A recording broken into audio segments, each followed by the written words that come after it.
Good evening, everybody. Welcome to another edition of Grassroots Motorsports Live, presented by CRC Industries and Autobooks Aero Books. I am JG Pasterjack. We are in a surprisingly frigid Ormond Beach, Florida, here at our KGRM studios. Behind me is something we do not often see around these parts, except for a couple times a year when the IMSA crew comes to town. We are very lucky to have Riley Technologies here in the house tonight with this Mercedes-AMG GTR GT3. Did I do that right? It's the Mercedes-AMG GTR. GT3. Based on the R. The show's over already, everybody. The Mercedes-AMG GT3. This is a GTD machine. We're going to be running in the Roar before the Rolex, which takes place this weekend, and will also be at the Rolex 24 at Daytona. We are going to take a close-up look at this sumbitch right here behind us over the next hour or so. At the end of that hour, we're going to roll this vehicle outside and park it on the back of our 1973 Ford F-350 ramp truck that you've seen in the pages of Grassroots Motorsports. And that's going to actually happen. I think we have done some fairly impressive engineering over the last half an hour or so to make sure that happens. We're going to take this Mercedes to Daytona tomorrow on the back of the ramp truck, and we will let you know how that goes after it happens. We're very excited about that. Here's what I want you guys to do before we get started with this show. We got a big crowd here tonight. I want you to take out your own phones, go to your own computers, and share this baby around. Get as many people in here as you can. We'll be taking questions all night. We've already had, I see some of our usual folks here, Stan, Dinesh, Brian. A lot of the gang is here already. Yeah, throw us a like, throw us a share. If you're watching us on YouTube tonight, you can subscribe to our YouTube channel, and you'll get all of our content when it goes up. Folks, I have talked enough. Let's, yeah, I see a lot of shares coming in already, so thank you very much. Let's get Bill Riley in here, everybody. Big hand for Bill Riley. Welcome to Florida, Bill. Let's go around behind this thing, because nobody wants to look at us. This is much more entertaining than us. So tell us a little bit about, before we even start with this, because this is an amazing machine. But Riley Technologies has a history of a lot of amazing machines behind it. Tell us a little bit about the history of Riley Technologies. Well, I mean, we started off as Riley and Scott, and then we went ahead and became Riley Motorsports and Riley Technologies. But we've been building race cars. I've been building race cars my whole life. My father has been building race cars since 1949. So it's always in our blood just to design and build race cars. So, Chris, move it a little closer on us here. So, you've been building race cars for a long time, but talk about some of those cars. I mean, we're talking about Chevy Intrepid, the Ford Mustang GTP, one of the last front-engine GTP cars. Some of the projects we do are complete in-house projects. Some we're just doing design work for groups. For example, the Intrepid, we designed that car, and Pratt & Miller built it and campaigned it. So we've done projects with other large race car manufacturers. The Ford GTP car was a car that my father designed in 1983 for Ford while he was working for Ford. So we've done just a full range. I mean, the most successful cars are either the Riley and Scott Mark III of the late 90s or the Daytona prototype, which dominated at the Speedway for the 24-hour. And the last couple of years, you guys have had some Vipers in GTD, and before that it was GTLM. GTLM. And now you've moved on to the Mercedes. Things have changed in IMSA. I mean, just since you've been around, obviously. We were talking earlier before the show, which I told you not to talk about stuff before the show, but you come from a tube frame world. You know, back in the day, it was GTO cars and GTU cars. And I think I come from everywhere, because you know, I've done I've been involved in a lot of carbon chassis cars, a lot of tube frame cars, and a lot of production-oriented cars. So I've been involved in all forms of race car construction. So we've moved from the Rolex 24, at least, from being a tube frame door slammer series, to now into these FIA spec GT3 cars. Correct. So tell us a little bit about GT3. GT3 is an FIA spec, obviously. Yes. It's a worldwide spec. We've moved to this sort of world standard. What does it take for a GT3 car to become an IMSA GTD car? Well, to come a FIA GT3 car to an IMSA GTD car is not much. I mean, IMSA lets you a little bit more freedom. They let you a bigger range of springs. FIA only lets you 5 sets. IMSA lets you, you know, as many sets as you need. IMSA allows you some more gearing options. While FIA, you have 1 gear stack for everywhere.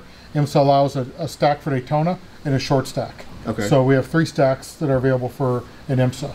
There's some wiring things. There's some data loggers that we need to put in for IMSA, but pretty much it's an FIA spec GT3 car. And it's also a factory delivered automobile. I mean, yes. you can go to Mercedes webpage, yep. to the AMG webpage. This car is right there among the things for sale. You send them an email, and they deliver this essentially. How race ready is it when this shows up? It's ready to go to shakedown for sure. Okay. It's ready to go. I mean, they do a beautiful job. The fit and finish is phenomenal. You know, we take them and go straight to it. Actually, this car is a car we use for the second half of the season. Of 17. Of 17. And we're going to test it this weekend at the Roar. Then we're going to have a new car coming in for the race. And we're only going to have that car for 5 days before we load it up. Oh, wow. If everything goes well. So that's how confident we are with the AMG car that it's ready to go. Okay. Is to only have it for 5 days is, you know, almost unheard of in this day and age. So what's one of these things cost delivered to you in nearly ready to go condition? I think with the shipping and everything else, you need to budget right around $500,000. Okay. Is kind of a good number to use. That's a great number. Yeah. For anything. I mean, across the board, all GT3 cars, I'd say the biggest group of them are in the $500,000 range.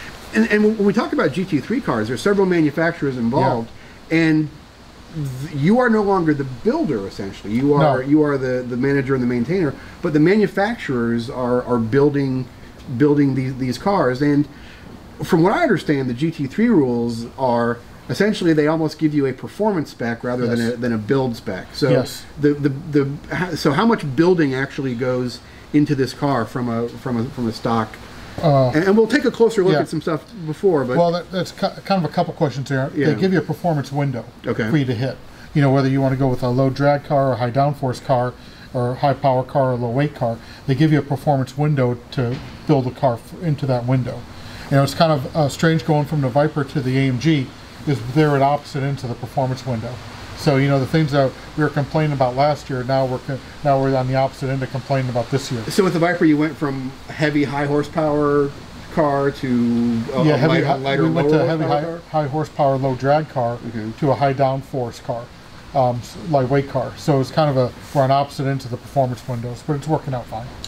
So once you guys get them, obviously you said they were nearly race ready. So what does a season look like for you guys as far as tuning and changing and swapping stuff out?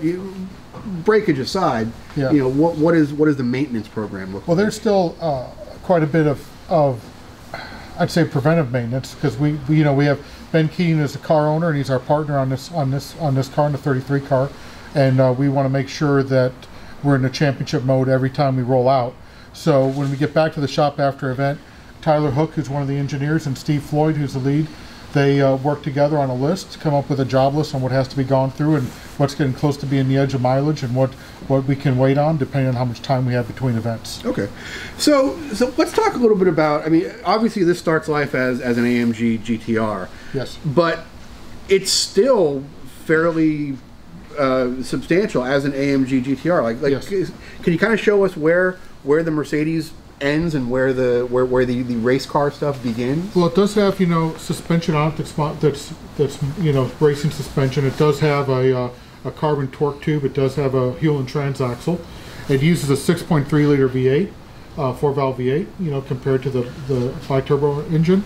And then it just kind of, everything else is a little bit tuned up here and there for racing. Racing brakes, obviously, center lock wheels, and obviously the big rear wing for balance. But the tub starts out as a production absolutely. tub. And then are those suspension components bolted to the stock tub? I mean, I think there's some different mounting points welded into the chassis. So the base chassis is all aluminum. Okay. Yeah. So let's take a look under the hood, because we're looking at some of the structural stuff around there. And I was actually surprised at how much Mercedes is left in here, which I think is quite a bit. The car's getting a little old. But it's still, I mean, you guys were slamming the doors earlier, and it still sounds like a Mercedes. Thank you, Lord. Well, so these silver frame rails, yeah, here, I mean, those are all The Mercedes. silver is pretty much all production. You know, when you look at the silver chassis, all fairly much production. And how about this structure Yep, here? that'd be all. That's all Is it production. really? This is Okay. production. You know, this part you can see where it stopped, and where it picks back up, way back in there. So they had to cut it for the wider wheels, but that's really, you know, they do a few modifications there, but a lot of it is production. I mean, when you look at the oil tank sitting up there, you look at the power steering pump, you look at the water header tank. Those are all production parts. And the engine is sitting in the stock location. Pretty much in the stock location. It's not the engine that this model would come with off the showroom floor, because Right. that's a turbo motor. Yeah. That this model comes with, but the engine hasn't been moved down and back. That's fairly impressive. So. Yeah. The upside to that is, I think, from a marketing end, and we'll talk to Adam here, AMG, a little bit later, but from a marketing end, it's great that AMG is able to race the chassis that they Exactly. sell. But from a maintenance end, I think if you knock a corner off a tube frame car, you weld a new corner on. Correct. If you crunch up a corner on this one, you've crunched up unibody. So Yeah, it is a bit more challenging on the maintenance side, you know, compared to a pure tube frame, like let's say a Trans Am car or a Grand Am GT car from the mid 2000s, you know, like the RX-8, for example. It is a lot more maintenance intensive if you have an accident.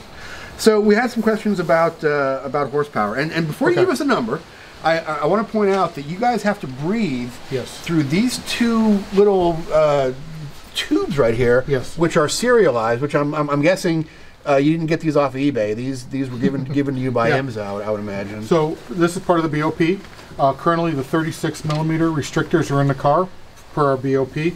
These bolts here are drilled for safety wire, and after Steve and Tyler take the car through tech, they'll measure these and then they'll safety wire them and seal them. So what is the horsepower of this engine stock, like as it would sit in a production car?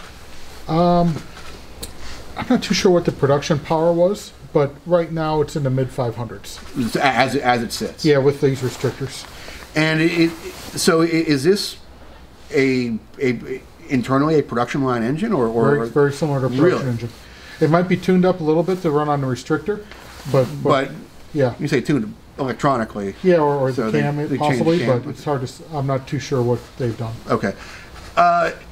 And how many race miles will you get from this before it's got to be? AMG recommends these engines running 20,000 kilometers, which is So about 14,000 miles. miles. So that's about how many miles we do in a complete season of IMSA, including testing. We can keep the engine in the whole time. And unless something goes wrong, you're not Yeah. pulling it out. Yeah, for example, we have Ben Keating owns 2 cars, and we go back and forth, and each engine has about 10,000 kilometers on it. Holy cow. And we have not had any issues, and the power is still the same. So if you were to go beyond those specs, have you ever seen somebody run one of these beyond those specs? There was a rumor that I heard from some people at AMG that they had an engine back that had 45,000 kilometers. Oh, wow. So 30,000, roughly 30,000 miles. And those are hard miles. Those are too. not, yeah, those are not easy miles. So, performance-wise, well, give us just some general numbers. This is a 3,000-pound car, Yeah. or so. It goes like between, let's say, 2,900 and 3,100, depending on the BOP. Okay, and then what? Give me some general performance numbers. You know, acceleration, top speed. What do you? Top speed this weekend. I mean, we're going to be in the because of the rules. We'll be probably in the high 170s, low 180s, maybe Okay. somewhere right in there. And that's aero limited, I would imagine. Aero You're limited, pushing yeah. so much air with something. Yeah, like yeah. this. We have it's a big car. I mean, the GT3 cars, 3 years ago, 5 years ago, they went from being 79 inches wide to 82 inches wide. So that kind of messed up how they fit in the trailers and messed up everything. But now they're, quite a bit of frontal area to push through. And it's probably hard to get them on a ramp truck these days. I would. We're going to find out later. So we had a question about sort of power versus aero, and you said you guys went from a high horsepower, low downforce car to a lower horsepower and lighter, higher downforce car. Yeah. Do you have a preference to that? Like, what are some of the tuning Depends what track differences? you're Okay. So the preference for Daytona and the preference for Sebring are completely opposite. So how do you approach the tuning and setup for those cars? How do you find that balance, especially like at Daytona? How do you find that balance between drag and speed? Well, a lot of that these days is working with the BOP and working with IMSA to work on a BOP, working collectively, all the manufacturers. There's a large conference call after every event with all the manufacturers talking about what they would like for BOP for their car. Okay. And for what's needed. So it's kind of obvious that the BOP for Daytona isn't necessarily the same BOP for Sebring. So how quick will you, once you guys get on track this weekend, how quick do you normally figure that out? I mean, well, I'd imagine you guys have lots of math to kind of show you where you're making up the lap times. I mean, it's a different kind of racing right now in BOP. You know, we'll go out there and do our thing. We know where we are. IMSA knows where we are because we did a test for them in December. So we'll just go out there and start running. And, you know, then some people play games and some people don't. You just see where people kind of rise up and all that type of thing. So as a guy that's developed race cars from the ground up in the past, is it different for you to come into somebody else's engineering and learn what's about? What's the learning curve like for you guys? Is it easier? I mean, is it harder? It's definitely less late nights for sure. Yeah. But, I kind of, when we got involved with AMG, you know, I've built my share of race cars, I've delivered my share of race cars to people, and when they got the car, they start taking it apart and modifying it right off the bat. And that happens, you know, with a new car. So with the AMG, with this program, you know, we kind of took a step back and said, well, this car, you know, finished 1st through 4th at Nürburgring, so we know it's a good car. We're just going to set back.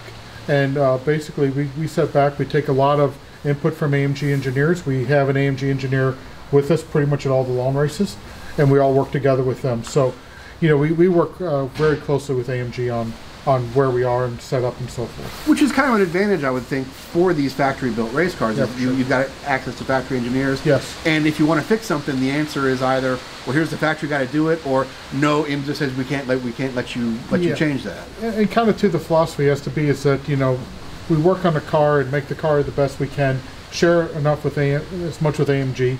And then it's up to the pit crew guys the 4 over-the-wall guys are all here. It's up to those guys, and it's up to the drivers, and up to us on the timing strategy to win the race. So somebody commented that just watching these cars last year at Daytona, it was clear that these were fantastic through the infield, which you know a high downforce car would be, but we're struggling a little bit on the banking. Is it?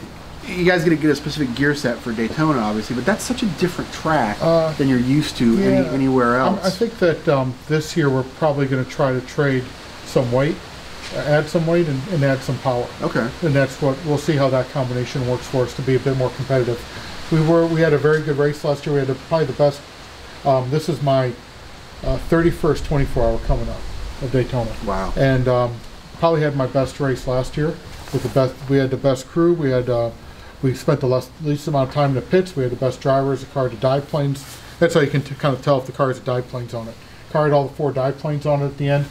Handed over to Jerome in 1st place. So that's with 2 hours to go. That's what you do. And unfortunately, we got beat on the straightaways. So you kind of know that we weren't where we should be. But then it swept around for us at Sebring, where we had a very, very strong Sebring. So when you're setting a car up for a 24-hour race, it seems like part of the challenge is setting it up to work under what might be the worst conditions. I mean, it's easy to set up a car with fresh tires and perfect shock settings that's perfect. But when you guys do some of your testing and development work, are you sending cars out on heat-cycled tires to try and develop a wear schedule? Or no, I mean, well, we never put used tires on in the race. Okay. So we always work on new tires and how long the new tires go through the whole run. And then we have Tyler Hook engineering the car along with Mapp and Arwitz on the other car. So those two work together very closely and just work on the best setup for the drivers. Okay. Yeah, but this car is very easy to drive for the drivers. It's a very nice car to do 24 hours in. Yeah, let's take a look inside actually, because I was looking in there earlier and it looks unlike a lot of other GT3 cars. You got lots of room in there. Actually, let's do this. Let's close it up. Isn't that fantastic? Yeah, that's it. The finish is phenomenal. That's a Mercedes, is what that is. So here, let me turn your light on, Chris.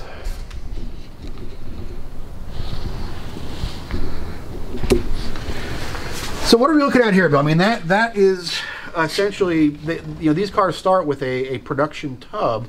Yeah. So is that a production dash in there that's been augmented with all of the racy stuff? Yeah, this car uses Bosch electronics, so it has a Bosch display. And that's a specified ECU, correct? No, it's open now. Each manufacturer can do their own. They used to have a spec ECU in IMSA, but they went away from it. Okay.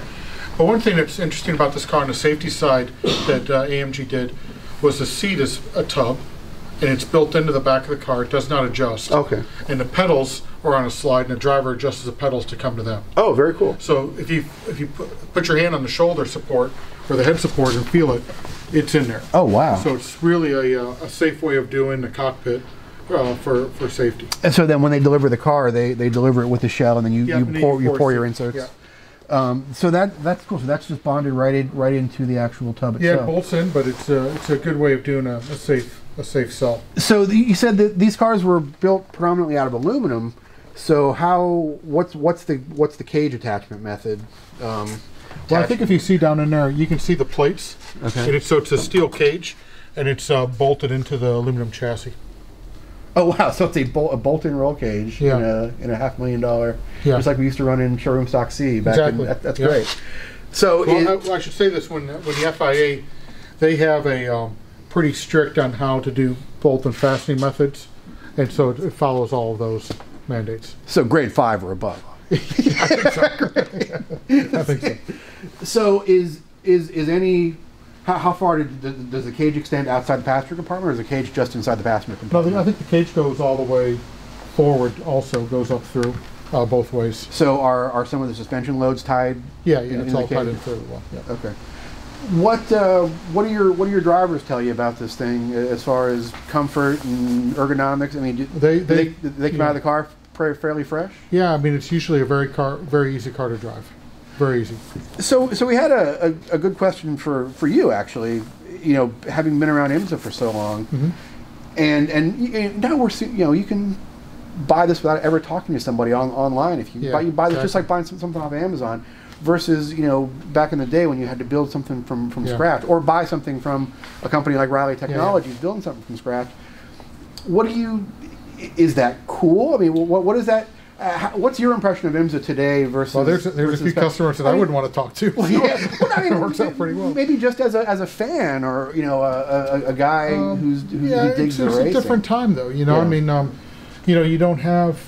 We used to build cars in, let's say, the 80s or 90s, and I was, a lot younger and a different position than on the team. I mean, the amount of hours we put in were hellacious. So. You just don't get that now. I mean, you have guys that put in all the dedicated time and so forth. But I mean, back, let's say, at Protofab back in the '80s, our normal work schedule was 6 to 9 Monday through Friday, and 6 to 6 on Saturday and Sunday. Wow! And we did that for 4 months. You make car magazines and that kind of schedule. So exactly. So I mean, that doesn't happen, and there's just so much cost goes into building a race car, and then obviously if it doesn't work out, you have all the tooling costs. So this really is the way to, have the manufacturer get behind it, to have the manufacturer put in all the heavy time and take the heavy burden of it. So let's take a look at the wheel there, because I love that race car steering wheels are becoming like a thing.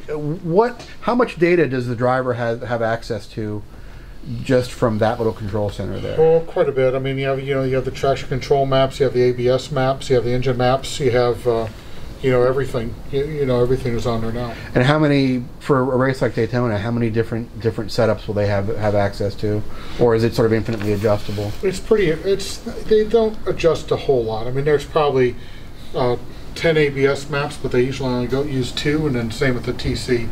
Usually just go back and forth a little bit. If it rains, it's something else. Right. But it's not like they're using 10 different maps around the track at all. Okay. So they have a couple that are probably preferred. They get into a zone. Will each driver sort of set up their own maps at some point? They all generally use the same. Okay.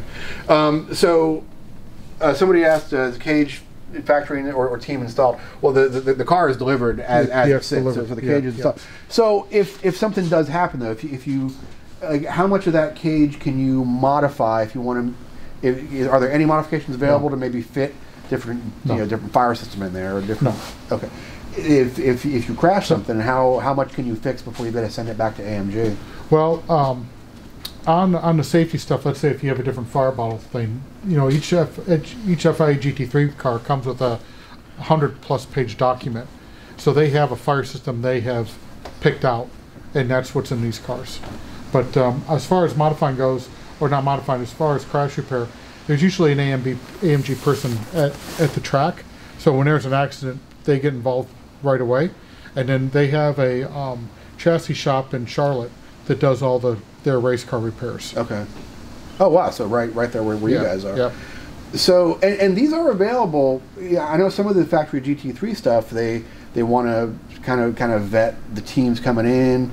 Yeah. But if you had the resources, the financial resources, and just wanted to buy one of these to run track days with, or you know, go autocrossing with, I mean, they might give you a credit card, and they might allocate you a car depending on what time of the race season it is.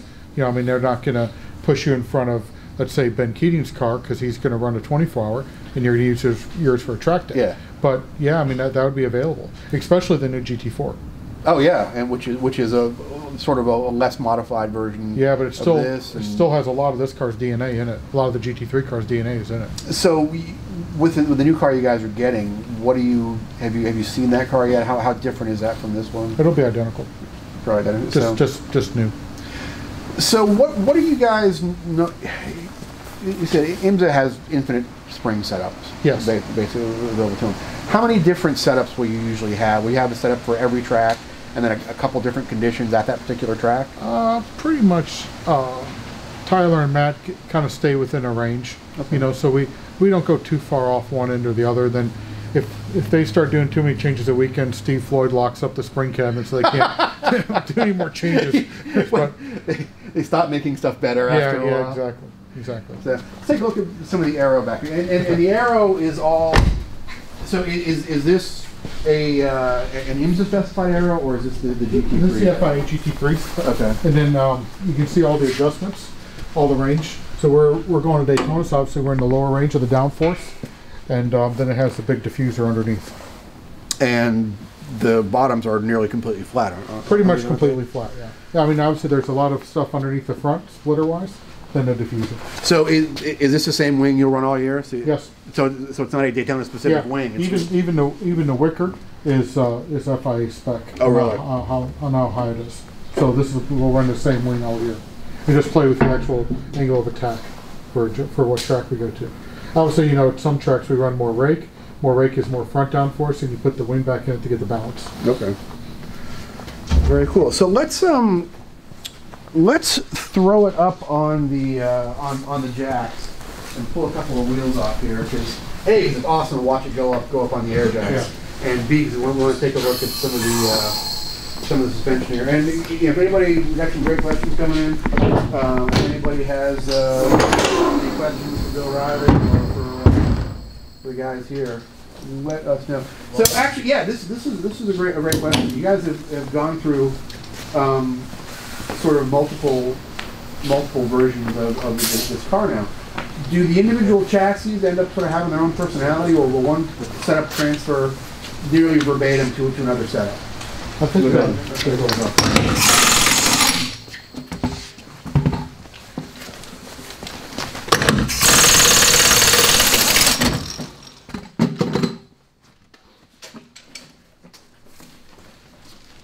on that question, I think the car is transferred very well. You know, there's not when we went from one chassis to another mid-year, there wasn't you know, oh, I like that car better, or that one felt better here or there. They're all very, very the same. So, Chris, let's roll you in. Let's get Chris's stool over there. Spec stool.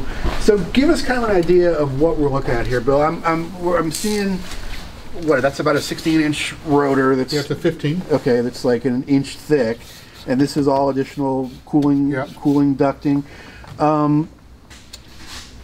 So that front upper control arm, it's A-arms, dual A-arms. So I think on this car, the front upper is a production-based arm. Okay. With different joints in it, obviously, you know, to get the rubber out of it. The lower A-arm is a fabricated steel lower A-arm that AMG makes. Then obviously the damper is, you know, a Multimatic damper And those brackets Four-way. that the A-arms are bolted into, are those essentially retaining stock geometry? Are those No, bolted into the... it probably has altered geometry. I couldn't really answer that. I didn't really. Okay. I didn't really do anything with the street car, Okay. so I'm sure that's altered geometry. But I mean, it looks like they're, at least those brackets are bolted into the Yes. the stock bosses on the unibody. So Yep. the unibody's unchanged. They just change the mounting Correct. point outside of those. That's pretty slick. So what, four-way shocks? Yep. And how many different shock setups will you typically go through? We've settled in on a valving and just usually use clicks on the adjusters. We had a good question here. Oh, Aero is pilot adjustable or fixed? It's adjustable, but not by the pilot, correct? Right. Yeah, that's against the rules. And but the crew can adjust Aero. Yep. And it looks like there were just pip pins on there, so they can probably adjust it fairly quickly. They if do somebody pretty wants- quick. Is that a change you might make during? I mean, at Daytona, maybe not. But I mean, what If we were how- like, we've done it. I think on the Viper we used to do it quite a bit. Okay. But the Viper had a way we could do it just with a ratchet, during a stop. But let's say if we got knocked the diffuser off this car during the race, if it got knocked off, and so we needed more rear aero for balance, we could probably look at adding downforce during the yellow. Okay. Yeah, and actually, this is a good follow-up question here is and especially with the way temperatures can be during the Rolex, how much will you change a car's setup during a race like that? Or I mean, I'm sure you're trying not to change as much as possible, but how do you come to that point where you're like, oh God, we got to change something because this isn't working? And I'm pretty open to changing stuff during the race to make it work. And I mean, you see them doing a NASCAR every stop, and there's a reason, that they're doing that, and that's to run up to the front. So usually it's done with tire pressure on these kind of cars, just because it doesn't adjust as fast as we would like. But it's mostly done with tire pressure. Okay. How much would you? I mean, you can make shock adjustments fairly quickly. I would imagine. Yeah, I mean, you would go to the back of the line. If you were at the back of the line when it came in for a yellow stop, then you might look at a shock adjustment, might look at a sway bar blade adjustment, or might look at a wing adjustment. Okay, and that's all. Does the driver have anything besides maps that We have brake bias. Okay. Which can affect how it is into the corner. But they can't adjust sway bar blades at all from inside? No, it's not allowed. Okay. Wow. So what's a typical state at Daytona lengthwise for this car?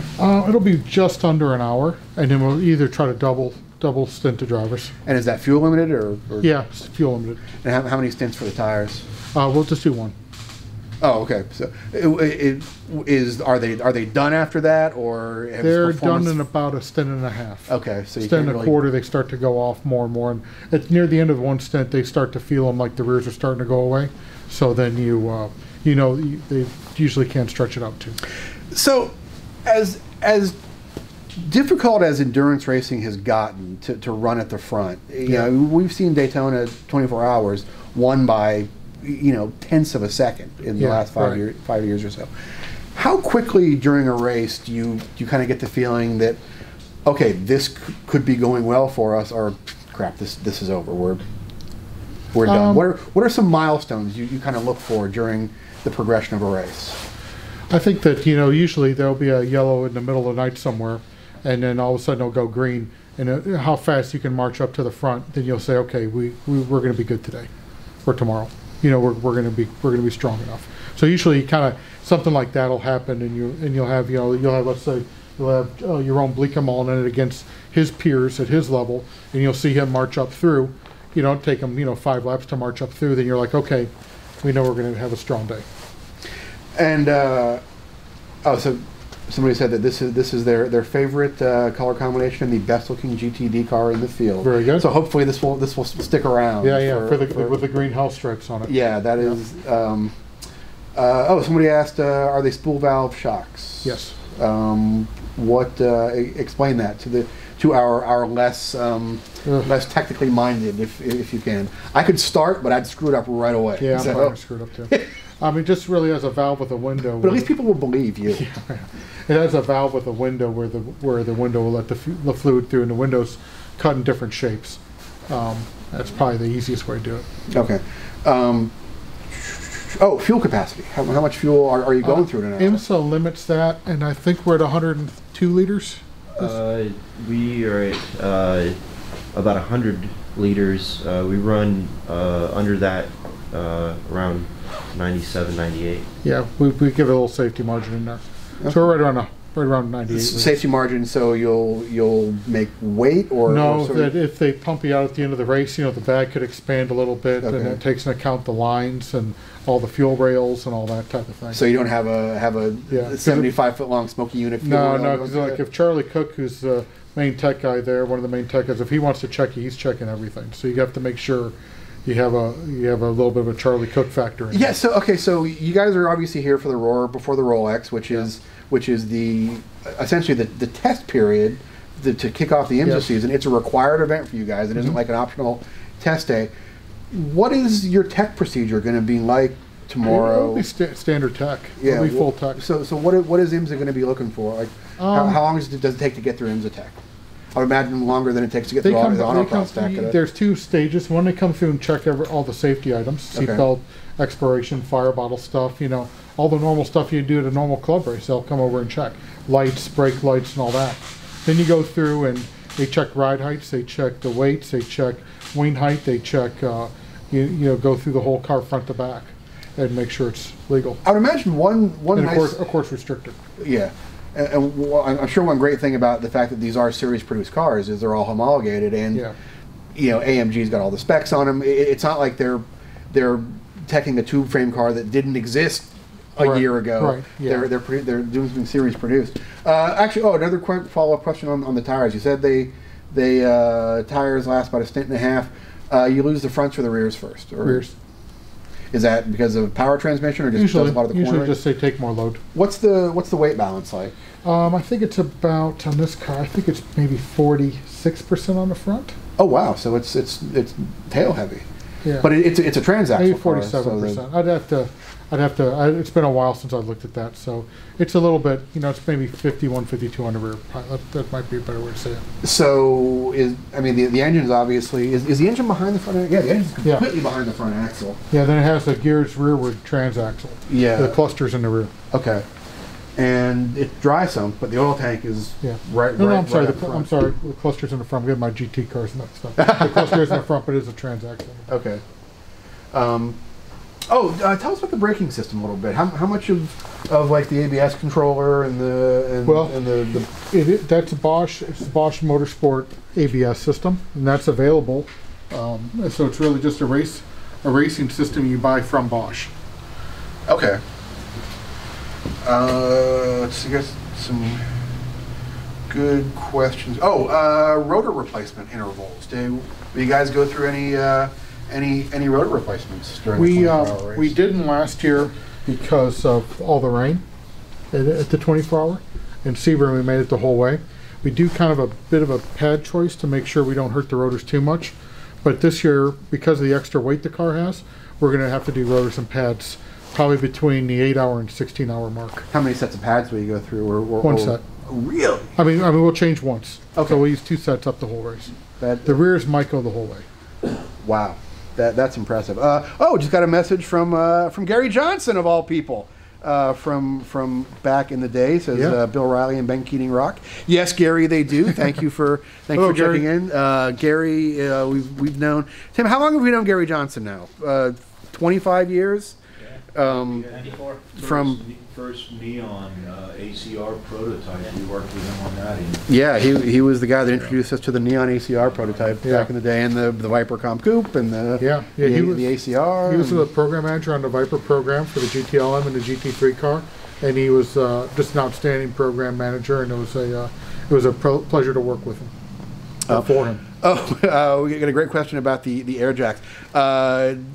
I can field this one. Dinesh wants to know how much pressure is needed to operate the air jacks. When Bill said he asked us if we had air here to operate the air jacks, I was like, yeah, we got air. I got a big old compressor. It puts out like 125 pounds. No, 400 and some pounds. I think where are we, Steve, on pressure? We're about 410. 410. And so obviously the guns and the jacks are coming off the same bottle. So those guns are I think designed they were for- adjusting the regulator back and forth. And Oh, we right. have two different kind. We have several different kinds of guns. That's a garage gun. Okay. So that runs at a different pressure than the payolis, the big payolis that we use. So, actually, maybe Steve, maybe you can get involved in this. Yeah. Walk us through a typical pit stop on this. Actually, like what's going to happen during a typical nothing's gone wrong pit stop during the Rolex. Okay, so the car pulls in.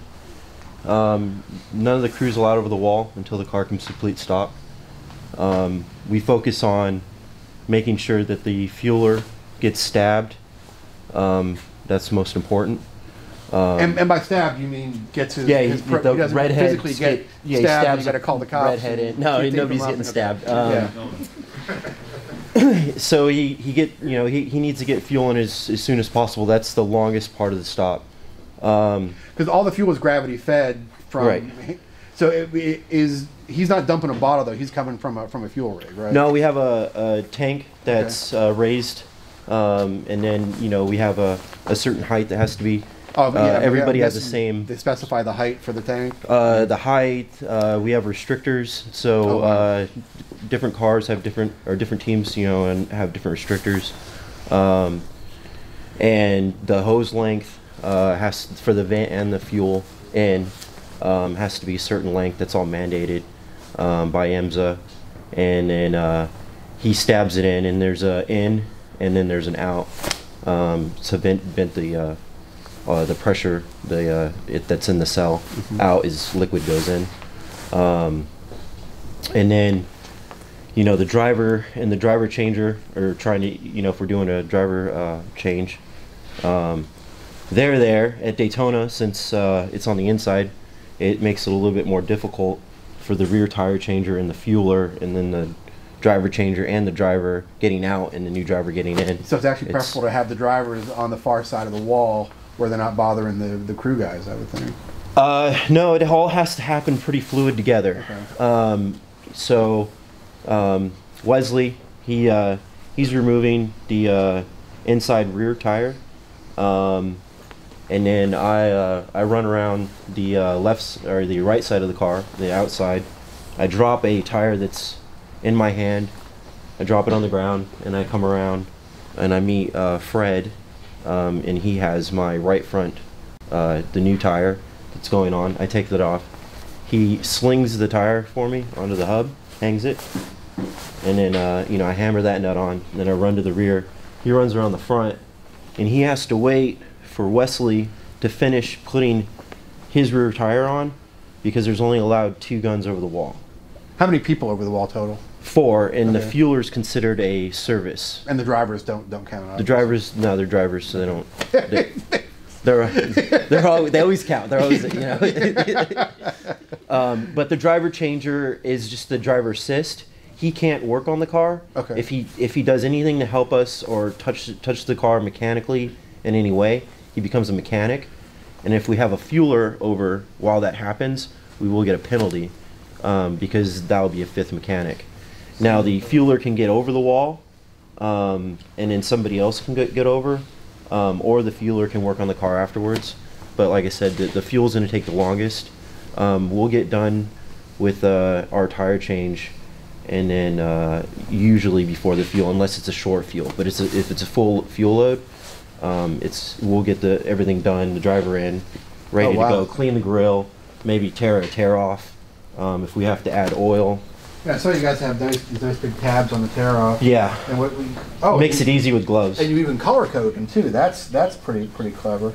So is the green one always the last one, or? No, we do that because you can count how many you have. We'll run about 4 of them. Okay. And so you'll pull it off and you'll be like, okay, now I'm in a different color. I have 3 left. I mean, we're obviously smart enough to remember, but things happen. Sometimes you'll pull 2 at the same time. That's happened, and then oh shit, I pulled 2. I only have 2 left, and then there's a protective film underneath all of them, just in case you do pull them all. It still protects the Lexan, but it's not. You can't remove it because there's no tabs. So. Okay. Somebody wants to know do you get frustrated with with how slow fuel stations are when you're driving home from the track after you've seen all that gas go. But still, fueling is still the slowest part of the operation. So it sounds like. Yeah, I mean it's a lot of fuel to get in, and they restrict it, you know, because they don't want anybody to have an advantage over other teams. So what's your target time for the complete stop? Like a fuel load, we want to be under 32 seconds. Okay. And that's fuel, drivers. What if you have to do a brake pad change? How long is that add? As long as I don't drop my bag or my strap breaks on the bag like one year at Daytona did. It's actually so you have like a fanny pack with the extra pads in it or something, or? Well, I have like a big mechanics bag. It has the rotor and the pads and the tools and all that to do it. On this car, we do it a little bit differently than like on the Viper. We actually changed the caliper, the rotor, and the pad all as an assembly. Oh wow! So it was a lot heavier.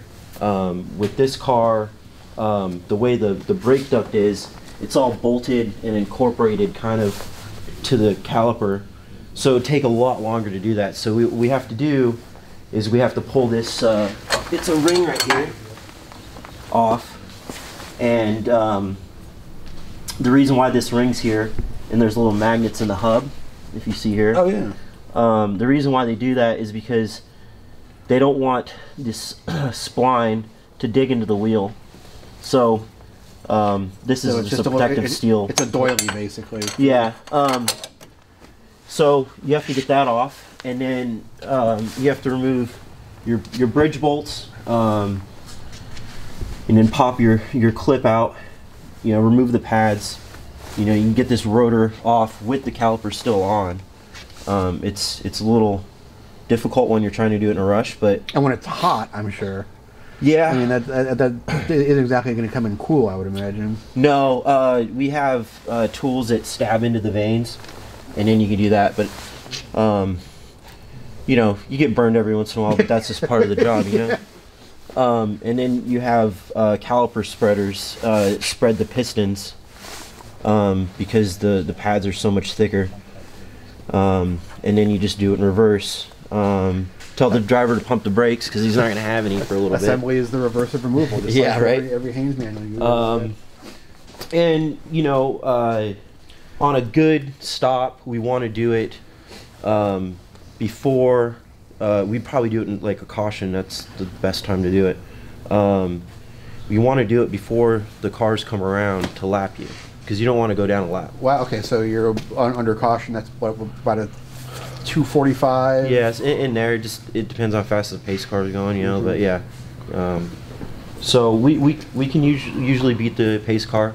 You know, like if that ring's not on, you know, you just throw it over the wall and you put the wheel on and let's send it. You know, if those cars are coming, but get it on the next one. Okay, so let's say Stuff something like that. comes in broken, or what? Do you have like a troubleshooting procedure, or what's your assessment procedure like when something comes in broken, to start sort of going down and okay, we can fix this, or pack it up guys, let's go back to the hotel, you know? Well, Bill is on the radio with the driver and asking driver the questions like, you know, does it pull to the left or the right? Is it at speed, or is it, you know, low speed, high speed, cornering, things like that. The drivers are pretty smart. They're you know, they've been driving a long time. Don't sound so surprised when you say that. Well, they might be watching.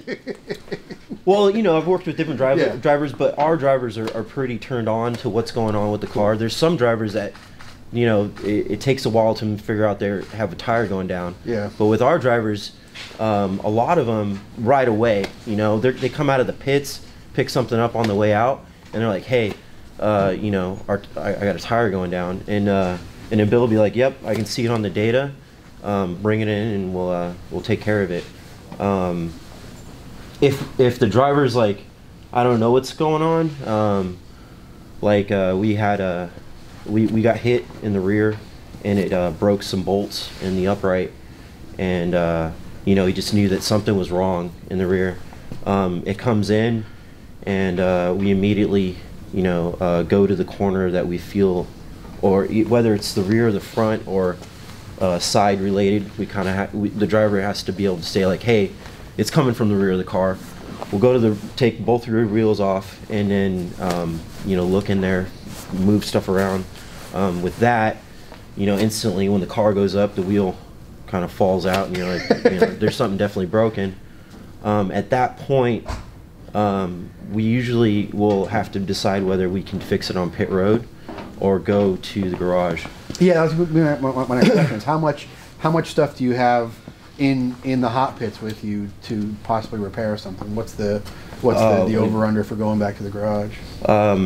Usually we can do corners, any of the body work, wing, doors, nose splitter, diffuser, hood, all that stuff we have.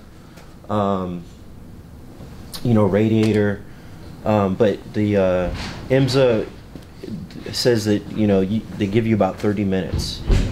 If the repair's going to take longer than 30 minutes, they're going to send you to the garage, and then that can suck because if you're in the middle of doing a corner on a car, now you got to drive the car back without a corner on it, and so and it's nice to go back to the garage sometimes, depending on the damage, because you can have more mechanics working on the car.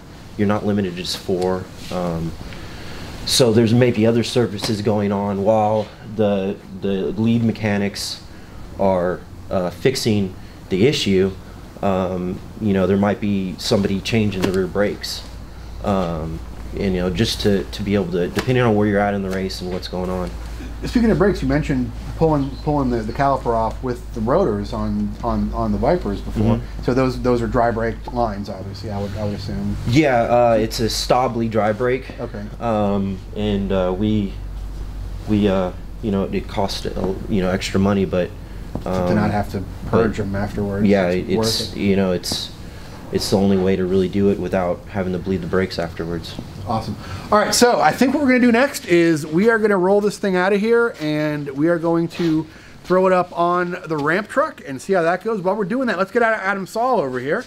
I see him putting his gloves on. Well, so Adam actually just from right next door here in Palm Coast, and look, it's Florida. We are lightweights. Anything below about 50 degrees, and we are beside ourselves. So. Wait for the loud part to be over. Adam is here as the representative of AMG.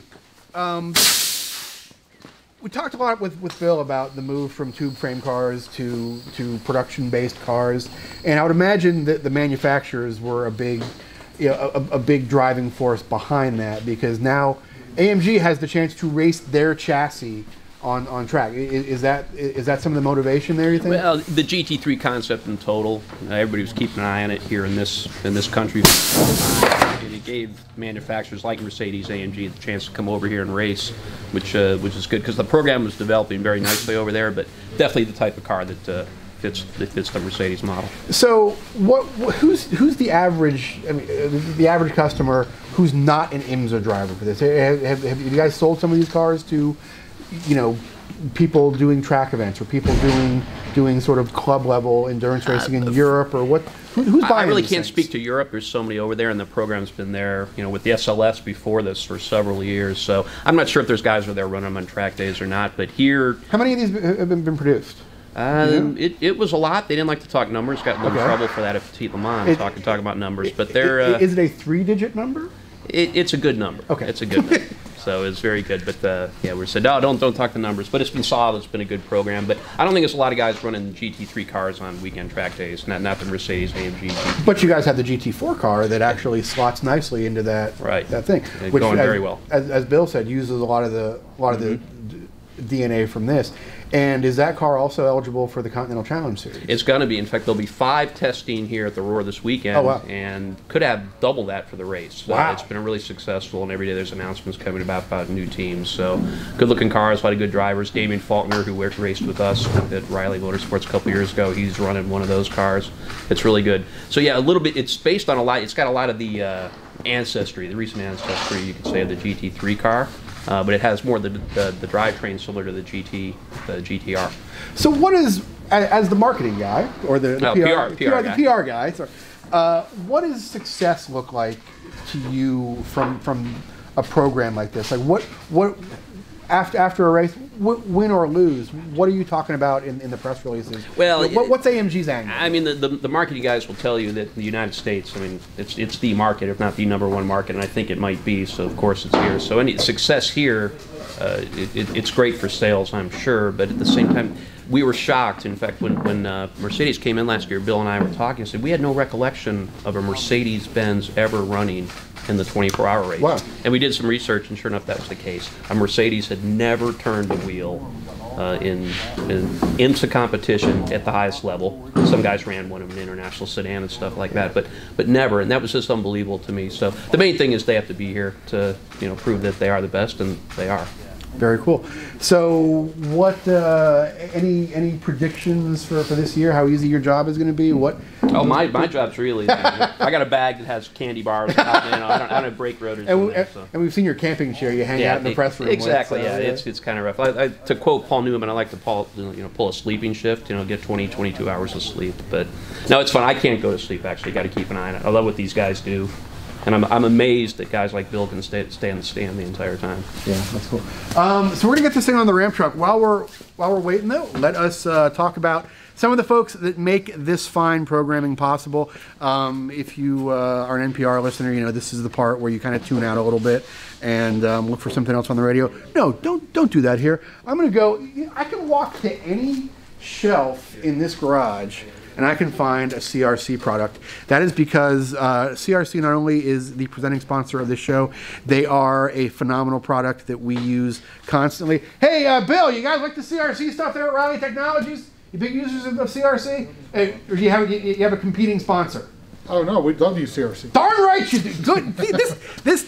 He's been taught well. What's the? Give me your prediction for this thing going on the Ram truck, by the way. In time? If we can get it on. What's the over/under on it actually happening first? I think it'll happen. Okay. I think it'll happen. We have quite a bit of ride height cranked into it. Okay. So I think it'll happen. Awesome. We're gonna, Chris, follow me out here a little bit.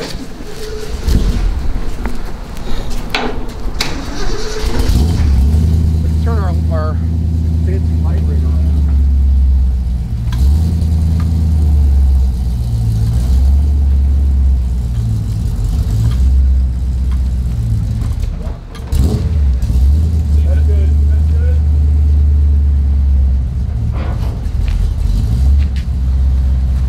So the plan here basically is to bring the car out, back the car up a little bit, pull the Ram truck back into the lighted area a little bit here, and then try and get that thing up on the Ram truck. This, I would say, if you're a gambling person, this would be the place where you would definitely want to be gambling.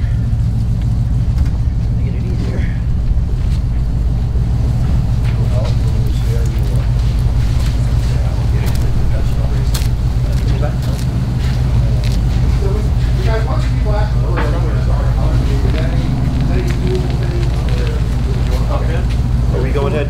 Huh? No. Okay. Might be a little bit.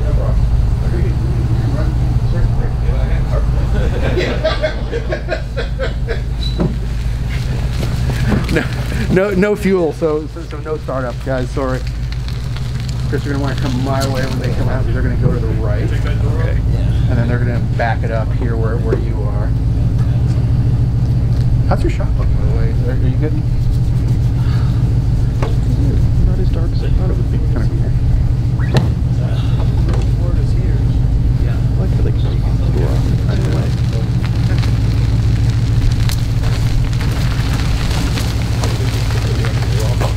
That's easier. Good.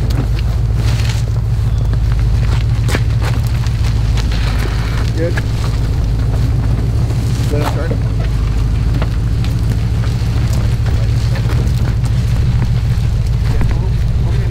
Back the whole assembly up. Yep. Yeah.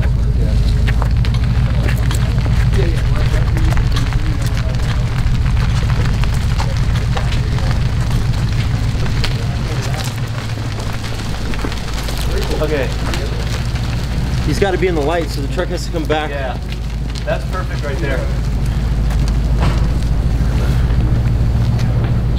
You want the door now? Okay. Huh? Want the door now or get out back?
Hey, look what I found, everybody. I found Bahamas Speed Weeks by Terry O'Neill, which is a book you can get from our friends at Autobooks Aerobooks. They are a proud sponsor of this show. You can check them out at autobooks-aerobooks.com for this book and 10,000 others. Also DVDs, Blu-ray discs, models.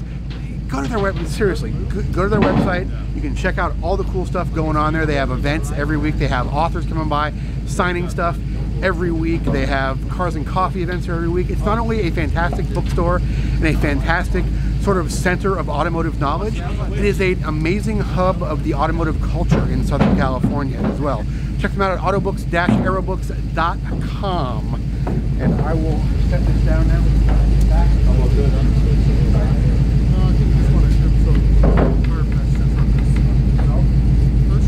That's good. Just how that. So the tire patch sits on that. Okay, Steve, you want to drive? Yeah. All the way. Yeah, guide it. Okay, so just to give you guys a idea of what's going on here now. This is our 1973 Ford F350 ramp truck project that you may have seen on in Grassroots Motorsports magazine. And we are now attempting to put this Mercedes-AMG GT3 on a ramp truck. We will then deliver it to Daytona tomorrow for the Roar. Nice little plug for our race ramp, trailer ramp. Holding the thing, holding those ramps off the ground a little bit.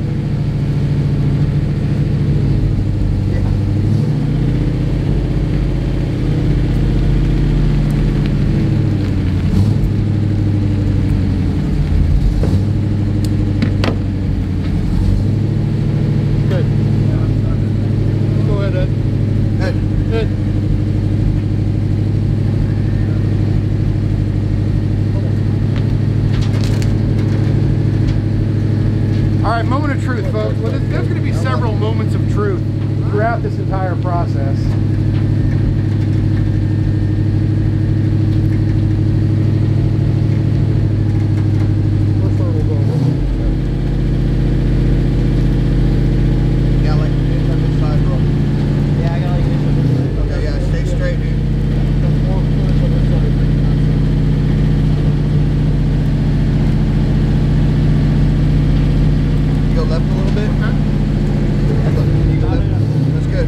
Nick wants to know if the sides on the ramps are too tall and if the thing's wide enough. So what you guys didn't see is in the in about the hour before the show, we were doing a lot of measuring and a lot of sort of quick modifications to some of the stuff on both the ramps themselves and the ramp truck. We measured everything. The car will physically fit on there width-wise. We have a couple inches to spare for the width of the car. What we're worried about is the humps here over the rear wheel arches, and we're worried about the rollover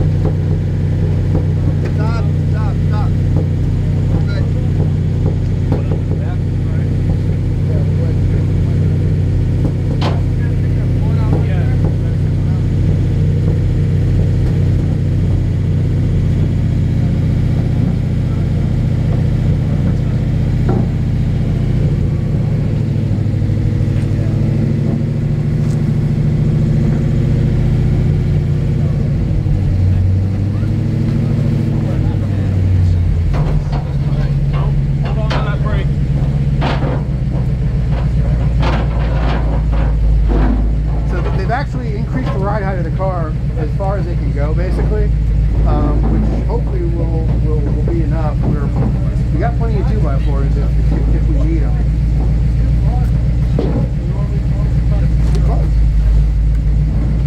You put all kinds of different cars up on this thing. This is the widest car. Shelby Mustangs, Volvo wagons, we've carried everything on it. So when we first kind of cooked this up, Tim said, I talked to Bill Riley. He wants to take the. Yeah, this was Bill's idea. Yeah. So Bill, Bill's a big fan of the Ram truck. Bill wants to take the GT3 car into Daytona on the back of the Ram truck, and I said, well, do we know it'll fit? And Tim's response was, well, the TR3 fits on there fine. So I think this is bigger than a T. Well, the TR3 is as low as this, though. Yeah. TR3's got like. Hey, Red, put the block in. I got it. It's out. It's out. It's out. It's out. So Chris says, why are you using this truck versus the one that's already known to work with no clearance issues? Thought it was funny. So, Grassroots Motorsports, helping the little guy for 30 years, right? Yeah. You want to put them in now? Chris, don't be a buzzkill, man. Don't talk us out of great ideas like this. Because you can't open the door on the big truck. Yeah. It's hard to believe this thing's twice the size of my 67 Shelby.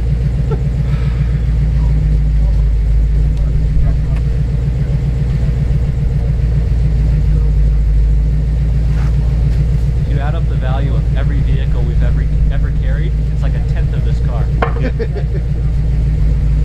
Yeah, I hope they don't scratch the truck.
Up to speed, we the beaver tail area of the trailer is what's giving them fits. Just the lowness of the car, it as it rolls over, it's dragging that where the angle of the bed changes. So they're throwing a couple of 2x4s back there and getting the rear higher as it loads onto the truck. And the idea was to do this, a practice run, at about 3 o'clock this afternoon. They get held up in a snowstorm for 5 hours. Yeah, so actually their rig, the rig's parked out there in the dark, but their rig was parked at the Georgia-South Carolina border for like 3 hours because the I-95 through Georgia was all covered with ice.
Somebody reminded us to make sure we mark these 2x4s and they're AMG GT3 size. Yeah. Because you have to put another AMG on. We already had to widen the ramps. Right.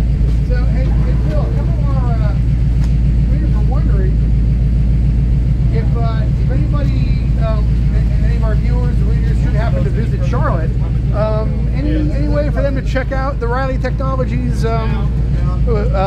workshop there? Sometimes yes, and sometimes no. Okay. It depends what projects we have going on. But, you know, they can find out. They can go to info at Riley Tech and shoot you an email. Shoot an email and go from there. How far are we going?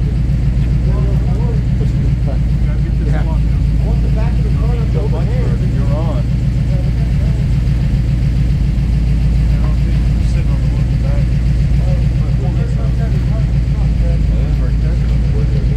Yeah, William wanted to know how far south the snow reached in Florida. We didn't get any snow in Daytona. It's supposed there's like it might freeze tonight.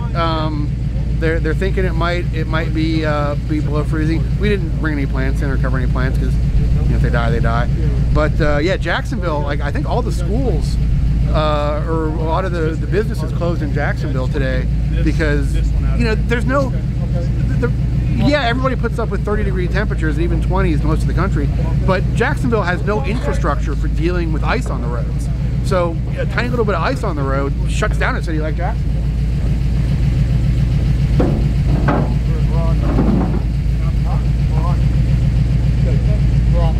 Let's go to Canada.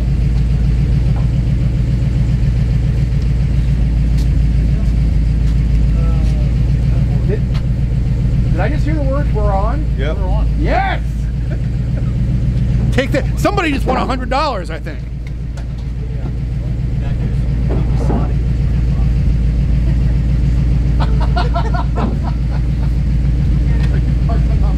You get a circular stuff? I do. Beautiful.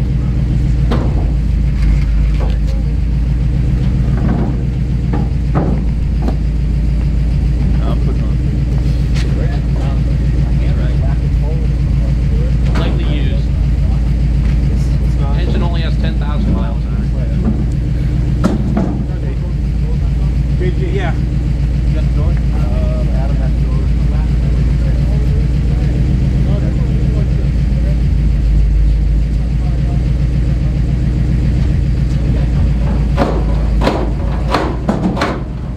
Here you go. We don't need no wicked hammer. It's like a door. That's right.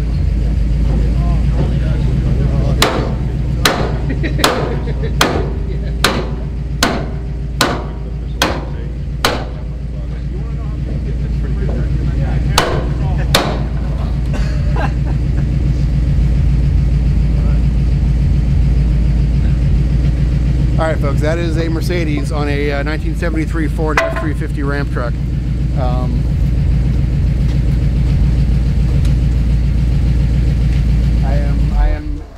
as impressed and surprised as I thought I would be when it got up there. All right, fine job, guys. Let's get Bill Riley back over here for 1 second, and we'll sign things off. Thank you very much for coming to visit. This was exciting. Some great stuff tonight. Big thanks to Bill Riley, the whole crew from Riley Technologies being here. Thanks to Adam from AMG for coming out. If you're around anywhere in the Southeast and not frozen in, want to come by the Roar this weekend, tickets are cheap. You can get in for like $20 a day. It's a good show. Yeah, it's everybody's got to be there. And you guys have to be liveried up too as well, don't you? Pretty much, yeah. Yeah, so it's basically like going to see your favorite band and getting into the sound check. $15 a day. Yeah, $15 a day to get in to see the entire field for the Rolex 24 at Daytona and get fantastic access. Yep. And the ramp truck will be there tomorrow morning. Yep, so, sure. So yeah, if you're around to check it out, we'll be out there all weekend hanging out. We'll also be at the Rolex. Hopefully, Bill, hopefully we don't see you the whole time because you're so busy winning the race. I'll be busy, I hope but so. before or after, yeah. maybe we'll come by, with the 33 to 75 to make sure we're up front. So who's driving the 75? You have Kenny Habul, Okay. and you have Mauro Engel, and you have Thomas Yeager are the main three drivers in it. Yeah. And who's? I want to ask you if you have a favorite, but do you between the two cars, do each of them sort of have their own personality throughout the race, or is it just another guy on the radio telling you something? No, I don't know if I don't really have any favorites on the driver's side. I don't really get into that. What's your communication like with the? Are you pretty much the one talking to the driver? 33 I am, yeah. Okay. 33 I am the whole race. Now I back up with Tyler Hook, but yeah, pretty much all the race. I've worked with Jerome and Ben. This is our 5th year together, believe it or not. So you know the guys, I know, and you know what their skills are like, and how to speak their language. Yep, so exactly. Well, good luck this Great. year. We hope to see you out there. Thanks to these guys. Thanks again to CRC, crcindustries.com. You can check out any of their 15,000 products that they have for all your automotive chemical needs. Check out our friends at autobooks-aerobooks.com. We're going to be following these guys out to the track tomorrow morning, shooting a little bit of video, which should be up on our site by tomorrow afternoon of them unloading this thing in the track.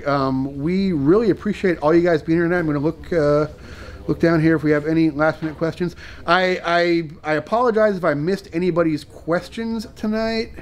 There were a lot coming in, but I think we got to just about all the exciting stuff. And boy, what a fantastic opportunity to check out an amazing piece of machinery right here in the beautiful KGRM studios. Folks, I'm JG Pasterjack. You are the finest audience anywhere on the internet. Thank you once again for watching this edition of Grassroots Motorsports Live presented by CRC Industries. We will see you again next week with Mr. Joe Aquilante from Phoenix Performance. We're talking about C5, C6 Corvette performance and all kinds of cool stuff with him. And we will see you, maybe we'll check in live tomorrow while we're unloading this baby. Who knows? Hard to say. Thanks, everybody. Good night. We'll see you again.